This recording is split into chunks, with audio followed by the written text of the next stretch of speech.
বন্ধুরা, আমি কল্পনা প্রতিদিনের মতো চলে এসেছি আরেকটি ব্লগ নিয়ে। দেখো, আজকে আমার ছেলের জন্মদিন, কালকেও সকালেই আবার পরীক্ষা। এবার ওই বলেছে কিছু না করতে, তাও আমার মনটা মানে না, তাও একটুখানি ইসে করেছি, কিচ্ছু করিনি।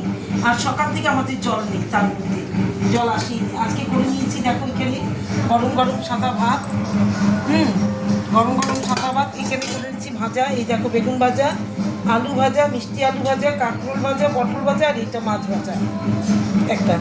আর এখানে করে নিয়েছি দেখো মুগ ডাল, এই দেখো কাঁচা মুগ ডাল, এমনি জিরে আর শুকনো লঙ্কা ফোড়ন দিয়ে কাঁচা মুগ ডাল। আর এখানে লেবু কেটে নিয়েছি। আর এখানে করেছি দেখো, এখানে মাংস, এটা আমার দিদি রান্না করেছে মাংসটা। পায়েস, আর একটু পায়েস করেছি, পায়েসটা বিকেলে গোপালকে দেবো, তারপর ওকে দেবো। পায়েস আর মাংসটা দিদি করেছে, এই দেখো মাংস, আর কিছু না। এই আজকের আয়োজন আমার পরীক্ষা সকালবেলায়, যার জন্য বেশি কিছু হয়নি, একটুখানি ওকে খেতে দেবো। তাহলে কি তোমরা ওকে আশীর্বাদ করো, মন ভরে প্রাণ ভরে আশীর্বাদ করো, আমার ছেলে যেন খুব বড় হয়, দীর্ঘায়ু হয়, খুব ভালো পড়াশোনা করে, খুব ভালো অনেক উঁচুতে ওঠে। তাহলে এখনকার মতো টাটা।